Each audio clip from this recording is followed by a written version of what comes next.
श्रीलंका में इस समय जिस तरह के राजनीतिक और आर्थिक हालात बने हुए हैं वो भारत के लिए ही नहीं बल्कि दुनिया के कई देशों के लिए चिंता का विषय है।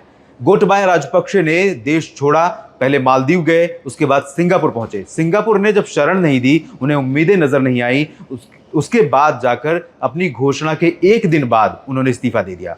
श्रीलंका में जश्न मनाया जा रहा है, लेकिन अब क्या होगा राजनीतिक परिदृश्य, क्या होंगे राजनीतिक हालात आने वाले दिनों में, इन्हीं मुद्दों पर बात करने के लिए आज हम आपके साथ जुड़े हैं। मैं हूं देवेंद्र त्रिपाठी, स्वागत आपका इंडिया.com पर। और इस विषय पर एक्सपर्ट हैं मेजर अमित बंसल, जो जियोपॉलिटिकल एक्सपर्ट है। सर, आपका बहुत बहुत स्वागत है। धन्यवाद देवेंद्र जी। पिछली बार जब हमने चर्चा की थी उस समय यह था कि श्रीलंका के राष्ट्रपति जल्द ही इस्तीफा देंगे, उसके बाद अगला राष्ट्रपति कोई नियुक्त किया जाएगा, और जब अगला राष्ट्रपति चुना जाएगा तब शायद राजनीतिक हालात, क्योंकि राष्ट्रपति श्रीलंका में शीर्ष पद है, तो हालात बदलेंगे। लेकिन अब उन्होंने इस्तीफा दे दिया है। अनुमान यह है कि अगले हफ्ते राष्ट्रपति का चुनाव हो जाएगा, और राष्ट्रपति का चुनाव जब हो जाएगा उसके बाद क्या परिदृश्य हो सकता है? देवेंद्र जी, अभी श्रीलंका में राजनीतिक पेंच फंस चुका है जी, और श्रीलंका को जरूरत जो है वो एक आर्थिक समाधान की है, परंतु राजनीतिक पेंच इस कदर फंस चुका है कि उसका भी कोई समाधान नहीं निकलते आ रहा। मैं आपको कुछ फैक्ट्स बताऊंगा इससे रिलेटेड। जी, सबसे पहली चीज़, राजपक्षे परिवार देश छोड़कर भाग चुका है, और उनके जो लॉयलिस्ट हैं, अब जैसे ही आप बात करते हैं कि जो श्रीलंकन संसद के जो अध्यक्ष हैं वो भी उनके लॉयलिस्ट हैं जी। हर जगह चप्पे चप्पे पर उनके लॉयलिस्ट हैं। यही नहीं, श्रीलंका की जो संसद है उसमें जहां 103 सदस्य होने चाहिए उसमें से 100 सदस्य उसी पार्टी के हैं जो राजपक्षे परिवार की पार्टी रही है जी। तो जब उनके लॉयलिस्ट हर जगह हैं तो जाहिर सी बात है राजपक्षे परिवार का जो ध्यान है वो दो चीज़ों पर होगा। सबसे पहली चीज़ कि उनके जाने के बाद श्रीलंका में उनके खिलाफ प्रोसिक्यूशन ना शुरू हो जाए, उनके आने की एक ना एक उम्मीद बची रहे, और उसके लिए उन्होंने अपने सारे लॉयलिस्ट को लगाया हुआ है। हमारे पास कुछ इस तरह की खबरें भी हैं कि उन्होंने अपने सारे लॉयलिस्ट को इस बात पर लगाया हुआ है कि किसी भी तरह से उनके खिलाफ कोई कानूनी कार्रवाई या कोई भ्रष्टाचार से रिलेटेड कार्रवाई ना हो। और यही कारण है कि जब गोटाबाया राजपक्षे भागने वाले थे तो उन्होंने श्रीलंका की सरकार से ये कहा था कि मैं देश छोड़ करके भाग जाऊंगा, इस्तीफा कर दूंगा, बशर्ते आप मेरे खिलाफ कोई कार्रवाई ना करें। ये उन्होंने शर्त रखी थी। तो जाहिर सी बात है वो अपनी इमेज क्लीन करना चाहते हैं, और उस क्लीन इमेज करने के लिए वो कहीं ना कहीं किसी ना किसी तरीके से अपने जो लॉयलिस्ट देश में बैठे हुए हैं उनका मदद लेंगे। मतलब अपना वो फ्यूचर सिक्योर कर रहे हैं कि अगर वापस आकर के उन्हें श्रीलंका में रहना है तो उन्हें किसी भी प्रकार की समस्या का सामना न करना पड़े। जी, और दूसरी बात ये, राजपक्षे परिवार जा चुका है जी। अब कौन? जी, हालांकि रानिल विक्रमसिंघे को उन्होंने एक कार्यवाहक राष्ट्रपति के तौर पर नियुक्त किया है, लेकिन राष्ट्रपति को अपना बहुमत भी सिद्ध करना होगा। अब ऐसी संसद में जहां 103 में से 100 सदस्य राजपक्षे की पार्टी के हैं, क्या रानिल विक्रमसिंघे के लिए बहुमत सिद्ध करना आसान होगा? जी, पहली चीज। दूसरी चीज, यदि रानिल विक्रमसिंघे नहीं तो कौन?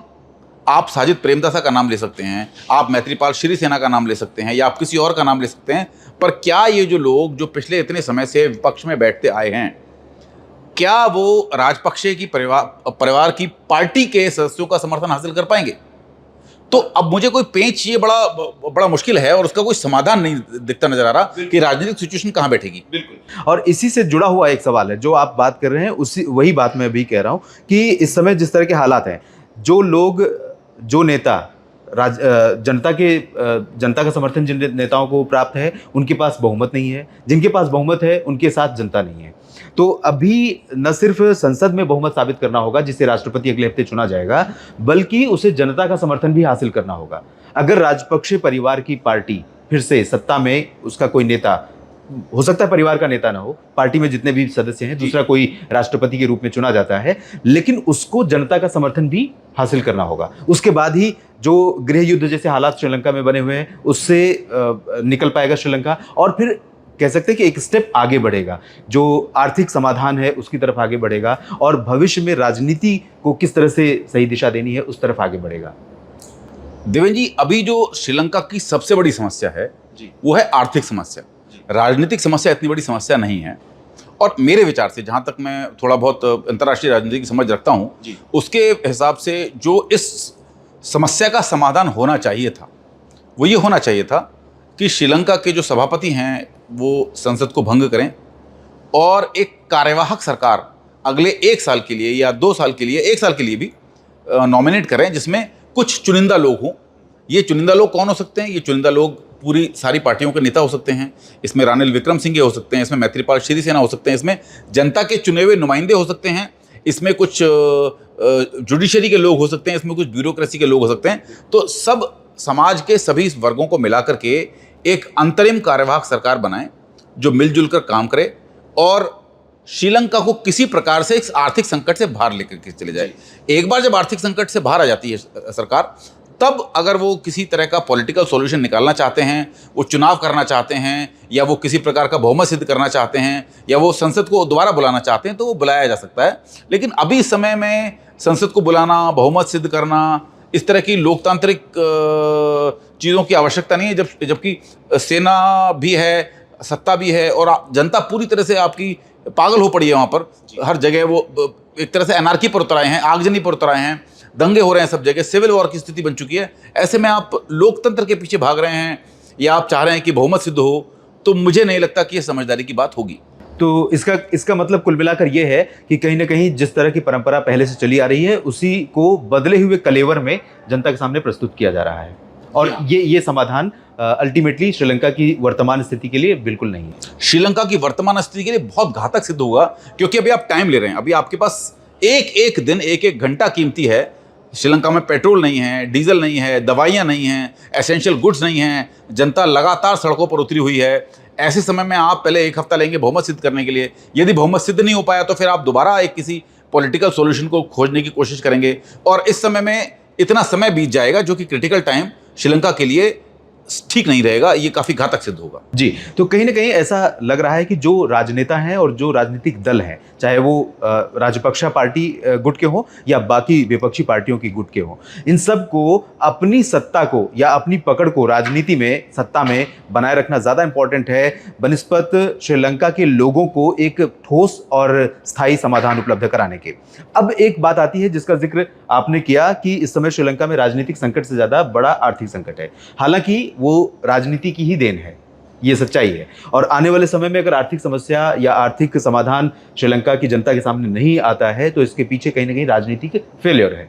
तो अब एक बड़ा सवाल इस बीच आ रहा है कि क्या भारत और चीन जैसे बड़े देश, जो कि जिनके अपने हित हैं श्रीलंका से जुड़े हुए, हालांकि बहुत डायरेक्ट हित चीन का नहीं है, लेकिन चीन अपने आसपास के क्षेत्रों में इस तरह की हित ढूंढता है और उसमें इन्वॉल्व होता रहता है, तो क्या चीन और भारत श्रीलंका की मदद के लिए हाथ उठा सकते हैं, हाथ आगे बढ़ा सकते हैं, हाथ मिला सकते हैं? देवेंद्र जी, मुझे इस बात की संभावना ना के बराबर लगती है जी। उसका बहुत बड़ा कारण है, चीन के लिए श्रीलंका एक वर्चस्व की लड़ाई है। चीन हिंद महासागर में अपना वर्चस्व कायम करना चाहता है, तो उसके लिए श्रीलंका एक वर्चस्व कायम करने के लिए एक उसका क्रिटिकल पॉइंट है। भारत के लिए ये अपनी सेफ्टी और सिक्योरिटी से रिलेटेड मुद्दा है। भारत नहीं चाहता कि श्रीलंका में चीन आके बैठे जिससे भारत की संप्रभुता को खतरा हो। तो ये दोनों मुद्दे अलग अलग हैं। भारत अपने आप को बचाना चाहता है, चीन अपना वर्चस्व कायम करना चाहता है, और इन दोनों महत्वाकांक्षाओं के चलते मुझे नहीं लगता किसी भी तरह से भारत और चीन मिलकर के श्रीलंका में हाथ मिलाएंगे और आगे बढ़ेंगे, तो इसकी कोई संभावना नहीं लगती मुझे। जी, और जो टॉप कंटेंडर्स जिनकी बात की जा रही है, 3 नाम उभर कर सामने आ रहे हैं। लेकिन जैसा कि हम लोगों ने शुरू में ही जिक्र किया कि अगर कोई पॉपुलर लीडर है जिसके साथ जनता जाना चाहती है तो उसके पास बहुमत नहीं है, जिसके पास बहुमत है उसके साथ जनता जाना नहीं चाहती। लेकिन 3 टॉप कंटेंडर्स जिनके नाम निकल कर सामने आ रहे हैं, चौथा नाम आप भी बता रहे थे, और ये है अगर मैं कहूँ तो रानिल विक्रमसिंघे, जो एक्टिंग प्रेसिडेंट हैं और प्राइम मिनिस्टर भी हैं करंट टाइम में, और साथ ही साथ हैं साजिद प्रेमदासा और दुल्हास अलहप्पेरुमा। इन तीनों में से किस नाम को आप सबसे काबिल और सबसे योग्य और सबसे कह सकते हैं जनता का सपोर्ट जिसके साथ आप देखते हैं? मैं उसमें एक चौथा नाम और जोड़ूंगा देवेंद्र जी। रजित, आपके पास दुल्हास अलहप्पेरुमा हैं, आपके पास साजिद प्रेमदासा हैं, आपके पास रानिल विक्रमसिंघे हैं, और आपके पास मैत्रीपाल सिरिसेना है जी। ये चारों बड़े प्रभावी नेता रहे हैं और चारों को अच्छा अनुभव रहा है। पर जहां हम बात करते हैं दुल्हाप्पेरुमा की जी, तो वो राजपक्षे की पार्टी के हैं और राजपक्षे के बहुत बड़े लॉयलिस्ट माने जाते हैं। ओके। और मुझे नहीं लगता किसी भी तरह से जनता उनको एक्सेप्ट करेगी। ओके।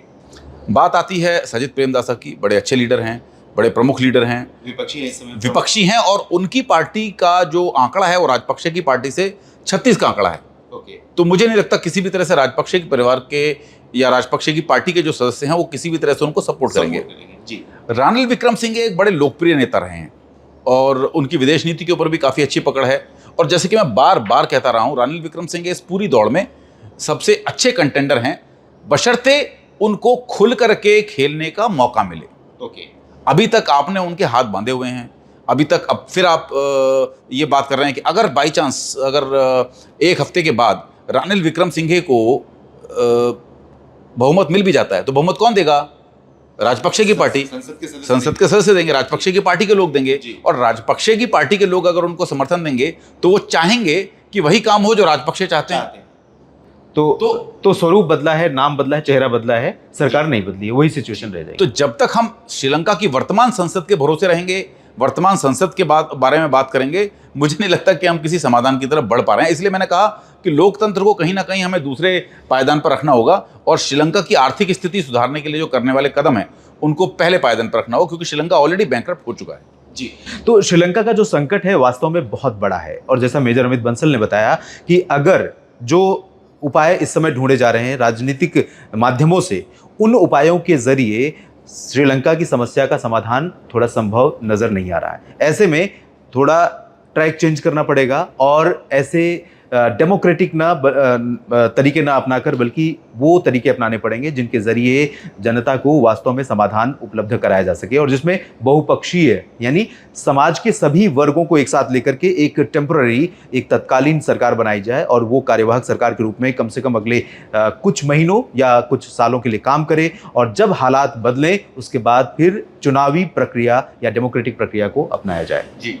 तो इस विषय पर हम लोग चर्चा कर रहे थे और उम्मीद करते हैं कि आने वाले समय में जब हम फिर बैठें और हम आपसे बात करें तो श्रीलंका में कुछ स्थितियां बेहतर होती हुई नजर आए, क्योंकि लोगों की रोजमर्रा की जिंदगी बहुत मुश्किलों में गुजर रही है।